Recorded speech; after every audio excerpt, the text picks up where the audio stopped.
In 1981, the entire U.S. national debt was $1 trillion, a number so large it dominated headlines for an entire generation of Americans. Today, the debt is on pace to hit $40 trillion before 2026 ends, according to projections from EPI for America and Peterson Foundation. That means America added roughly $39 trillion of debt in just 45 years, with the pace accelerating dramatically in recent years. The gross national debt broke $39 trillion on March 17, 2026, according to Treasury data cited by EPIC for America's budget research. Compare that to March 2024, when debt stood at $34.5 trillion, meaning $5 trillion was added in barely 2 years total. So the real question is not whether the debt keeps growing, it is what $40 trillion actually does to your personal savings and future. Let me show you the real numbers behind this milestone, because the mechanics matter far more than the scary headline number itself ever could. According to U.S. debt clock data, the national debt grows by approximately $24 billion per day, or roughly $1 million every minute. Total gross national debt already amounts to about $115.88 per person, or $217 per household, per July 2026 Senate Joint Economic Committee data. Here is part 1 of understanding this crisis, and it starts with something most people never actually calculate: the true cost of servicing this debt. According to the Congressional Budget Office, annual interest payments on the national debt are projected to exceed $1 trillion for fiscal year 2026. That figure is nearly triple the $345 billion in interest the government paid back in 2020 at the very start of the pandemic. This mechanism works simply. As debt grows and interest rates rise, the government must pay more each year just to service existing borrowed money. According to CBO projections, those interest payments will double again, reaching $1 trillion annually by the year 2036 under current law. The honest risk here is that interest now costs more than national defense spending, making it one of the fastest growing line items nationwide. The access point is understanding that this interest money comes from somewhere, either higher taxes, reduced services, or more borrowing to cover the gap. Part 2 of this story is the crowding out effect, a term economists use that directly impacts your ability to grow personal savings. According to Mercatus Center research, the CBO estimates that each additional dollar of deficit spending reduces private investment by roughly 33 cents on average. That mechanism works because government borrowing competes with private borrowers for the same limited pool of national savings and available investment capital. When government absorbs more of that pool, businesses and individuals face higher interest rates on loans, mortgages, and business expansion financing overall. According to one academic review, government borrowing reduces private savings rates by between 24% and 48% depending on the specific study cited.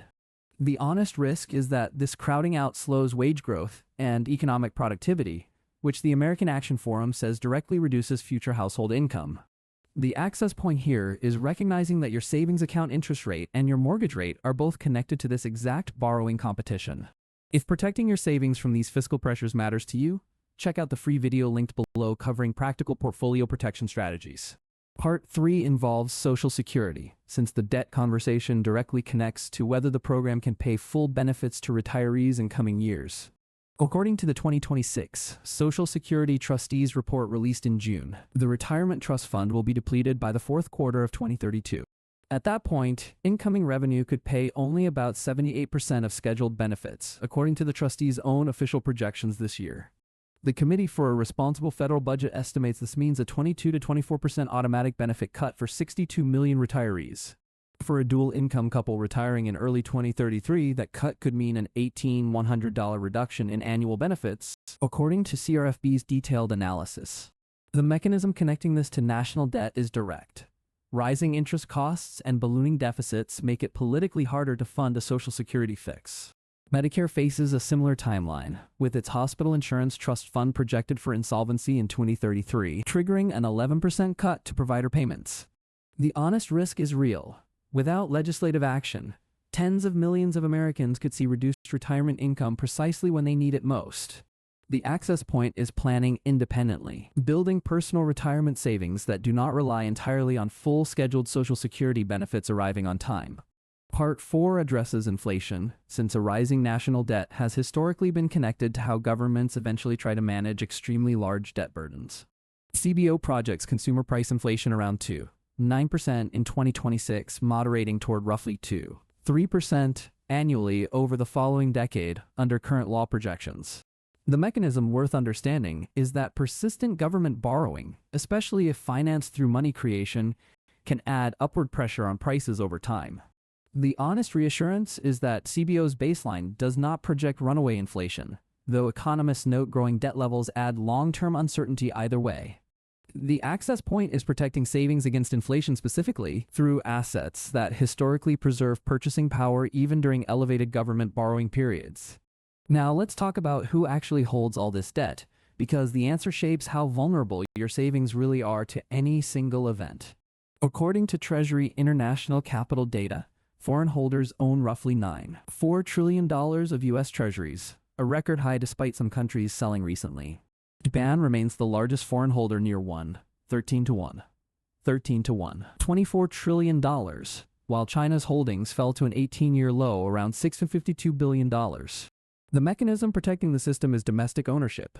U.S. banks, mutual funds, pension funds, and the Federal Reserve hold the majority of total debt. The honest risk is that heavy domestic ownership does not eliminate crowding out, since pension funds and banks are still diverting capital from other uses. The access point is understanding that debt sustainability depends on continued strong demand from both domestic and foreign buyers of Treasury securities going forward.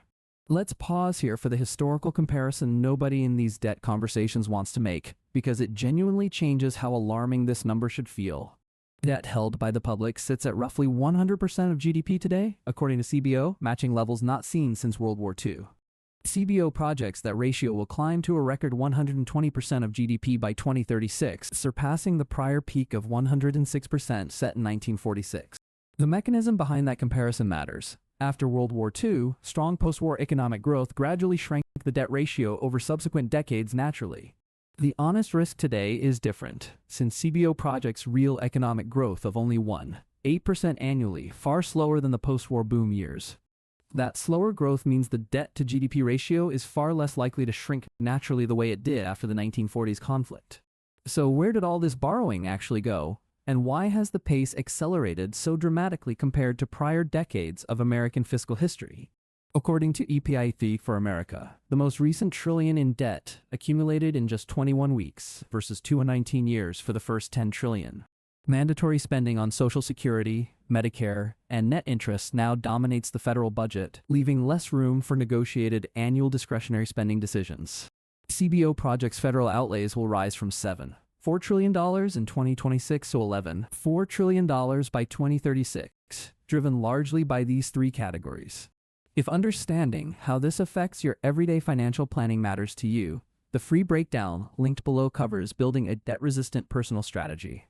Let's talk mechanism one more time, because understanding exactly how $40 trillion in debt reaches your wallet protects you from common misconceptions. Higher government borrowing needs push Treasury yields upward, which then influences mortgage rates, auto loan rates, and credit card interest rates across the economy. According to Senate Joint Economic Committee data, the weighted average interest rate on outstanding federal debt reached approximately 3.36% as of February 2026. That rate directly costs taxpayers about $274 billion daily just in interest, according to the same July 2026 congressional data release. The honest downside is that these costs eventually show up somewhere, whether through higher taxes, reduced government services, or continued borrowing to cover gaps. The access point is recognizing that your own savings and investment decisions should account for this backdrop of persistently elevated government borrowing costs. Now, here is the part most finance channels skip entirely. What actually happens to savers specifically when national debt keeps climbing year after year? Higher interest rates from crowding out can actually benefit savers directly, since banks and Treasury bonds often pay more when overall rates rise. According to recent Treasury data, 4-week bill rates sat near 2.72%, with 10-year notes around 2.40% as of mid-2026. The mechanism here is a genuine silver lining. Elevated rates, driven by heavy government borrowing, can translate into better yields for conservative savers and retirees. The honest risk is that inflation can quietly erode those nominal gains, meaning your real, inflation-adjusted return may be smaller than it first appears. The access point is comparing your savings account, or CD rate, against current inflation data before assuming any nominal yield is actually protecting your wealth.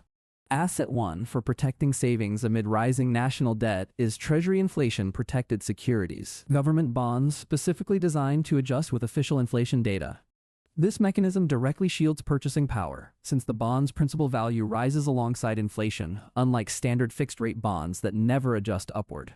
The honest downside is that these securities typically offer lower baseline yields than standard treasuries during periods when inflation stays low or falls. Asset 2 is short-duration treasury bills, which currently offer competitive yields while carrying minimal interest rate risk compared to longer-dated bonds.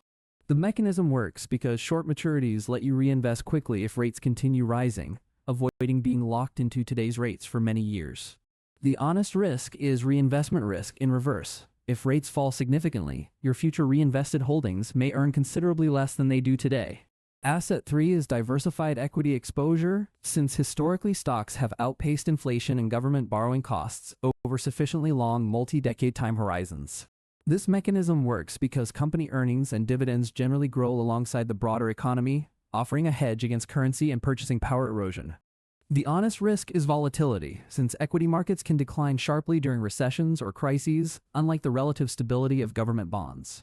Asset 4 is gold and broad commodities, mirroring the same diversification strategy central banks have pursued at record pace throughout 2025 and 2026. The mechanism here is that gold carries no default risk and no dependence on any single government's fiscal decisions or debt servicing capacity. The honest downside is that gold generates no yield or dividend, and its price can stagnate for extended periods even during debt-driven uncertainty. Let's revisit the crowding out research one more time, because several independent academic studies converge on strikingly similar and concerning conclusions worth understanding. Rohn's 2010 research estimated a 24 to 28% reduction in private savings for the United States tied directly to government borrowing. Chin and colleagues found government borrowing reduces private saving by roughly 48% across developed economies, according to their widely cited 2011 study. The mechanism behind these findings is consistent. Government debt issuance competes directly with private bonds and equities for the same pool of investor capital. The honest risk is that in an open economy, foreign capital inflows can partially offset this crowding out, though that dependency creates its own vulnerabilities. The access point is recognizing that diversifying beyond domestic government bonds gives your personal savings more resilience against these documented crowding out effects. Let's talk about the debt ceiling specifically, since it periodically resurfaces as a political flashpoint tied directly to overall national debt levels. According to the Bipartisan Policy Center, the U.S. will likely reach its debt limit again sometime between late winter and midsummer of 2027. Once reached, Treasury relies on cash reserves and accounting maneuvers called extraordinary measures, which the BPC estimates can last roughly 6 to 9 months. The mechanism creating risk here is political. Failure to raise the ceiling in time could trigger a technical default, spooking global financial markets significantly. The honest reassurance is that Congress has always eventually raised the debt ceiling, though the process often creates short-term market volatility beforehand. The access point is staying informed on debt ceiling deadlines, since market volatility around these dates can create both risks and buying opportunities for investors. Now let's address the fear that America could simply default on this debt, since that specific worry drives much of the anxiety around this topic. Economists broadly view outright default as extremely unlikely, since the government can print its own currency and print dollars to service dollar-denominated debt.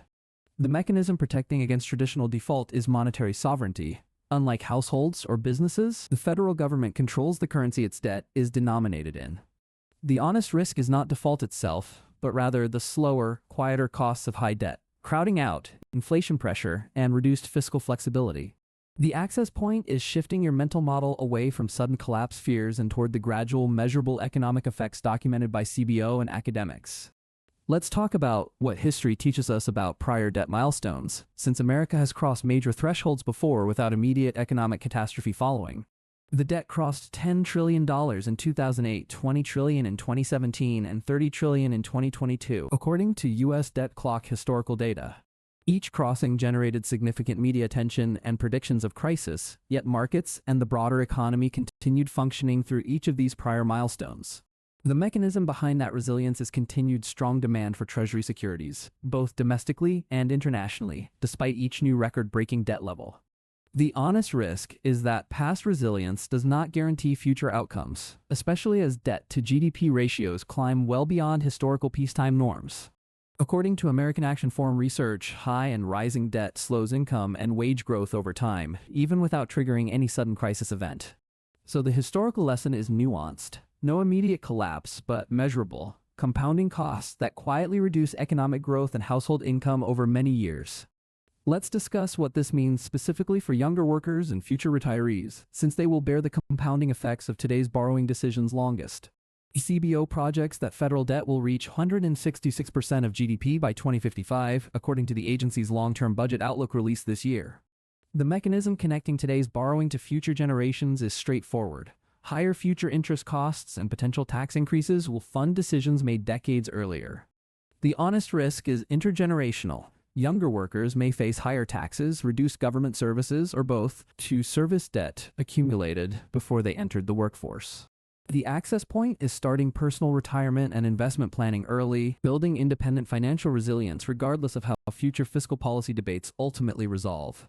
Let's also mention the Highway Trust Fund specifically, since its reserves are projected to deplete by 2028, according to Congressional Budget Office analysis this year.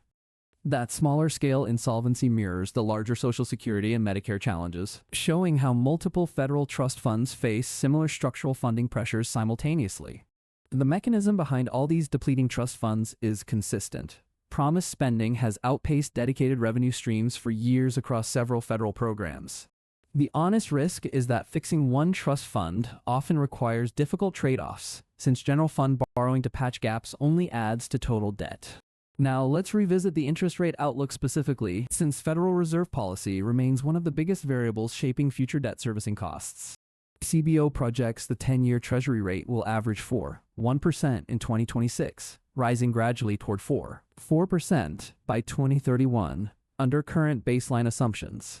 The mechanism connecting rates to debt costs is direct. Every basis point increase in average borrowing costs adds billions of dollars to annual interest payments. The honest risk is that if rates rise faster than projected, interest costs could consume an even larger share of the federal budget going forward. The access point is understanding that Federal Reserve decisions seemingly distant from your personal finances directly shape your government's fiscal room to maneuver. Let's talk about state and local impacts too, since federal fiscal pressure eventually filters down through reduced grants, shared programs, and infrastructure funding decisions. Programs like Medicaid, education funding, and infrastructure grants could face pressure if federal deficits force difficult spending trade-offs in future budget negotiations. The mechanism here connects directly to your daily life. Reduced federal transfers can mean higher state taxes or reduced local services in your community. The honest risk is uncertainty, since exact trade-offs depend entirely on future legislative decisions that remain unpredictable years or even months in advance. Let's also address JP Morgan and Morgan Stanley research, since major Wall Street firms have published their own outlooks on sustained elevated debt levels. Morgan Stanley strategists have noted that persistently high deficits keep long-term Treasury yields elevated, directly affecting mortgage rates for millions of American homebuyers. The mechanism here connects Wall Street research to your mortgage application. Elevated government borrowing costs ripple into the private lending rates banks offer consumers. The honest risk is that this elevated rate environment could persist for years, making homeownership more expensive than in the previous low-rate decade. Let's discuss what the Federal Reserve can and cannot do about all this, since its independence remains a key variable in future debt dynamics. The Federal Reserve sets short-term interest rates but does not directly control the federal deficit, leaving fiscal policy entirely in Congress's hands instead. The mechanism worth understanding is separation of powers. Monetary policy and fiscal policy operate through different institutions, sometimes working against each other's goals. The honest risk is that pressure on Federal Reserve independence, noted by several 2026 research reports, could complicate future inflation-fighting efforts significantly. Let's also touch on Dalbar's investor behavior research, since panic-driven decisions during debt-related headlines often cost investors more than the headlines themselves. Dalbar studies have repeatedly shown that average investors underperform market benchmarks partly due to emotional reactions to exactly this kind of alarming financial news. The lesson here is behavioral. Staying invested through debt-related headlines has historically outperformed reactive trading based on any single day's scary number. Now let's recap exactly what the data shows about America's approaching $40 trillion debt milestone and what it means for your personal finances. National debt is projected to cross $40 trillion before the end of 2026, adding to interest costs that already exceed $1 trillion annually. Crowding out research shows government borrowing reduces private savings and investment by a documented 24 to 50% range across multiple academic studies. Social Security faces a 22 to 24% benefit cut by 2032, while Medicare hospital insurance faces an 11% cut by 2033. Debt to GDP is projected to reach a record 120% by 2036, surpassing the prior post-World War II peak of 106%. Despite this, outright default remains extremely unlikely, since the federal government retains full monetary sovereignty over its own dollar-denominated debt obligations. Here is your simple three-step framework based entirely on what the actual research and government data recommend for protecting your savings today. Step 1. Build retirement savings independent of full scheduled Social Security benefits, given documented insolvency projections for 2032 and beyond according to trustees' data. Step 2. Diversify a portion of savings into inflation-protected securities and short-duration treasuries, balancing yield against documented inflation and rate risk. Step 3. Maintain equity and commodity exposure for long-term growth, since historically these assets have outpaced both inflation and rising government borrowing costs. None of this requires panic or drastic action, since the data shows gradual, documented economic effects rather than any sudden systemic collapse scenario. Instead, the smartest approach recorded across CBO, academic, and Federal Reserve research is steady, diversified planning that accounts for these known structural pressures. Consistency beats panic here, since fiscal cycles unfold over decades, and the data rewards investors who plan early rather than react to headlines. Protect your personal savings first, stay informed on trust fund and debt ceiling deadlines second, and let diversification work quietly in the background always. The goal was never predicting the exact date debt crosses any specific threshold. The goal is building resilience regardless of how these numbers evolve. That single shift from reactive fear to proactive planning is what separates prepared savers from surprised ones as these fiscal pressures continue building. I am not a financial advisor, and this video is for educational purposes only, so always consult a licensed professional before making financial decisions. Thanks for watching, and if this helped you understand what $40 trillion in debt means for you, the free resource linked below goes deeper.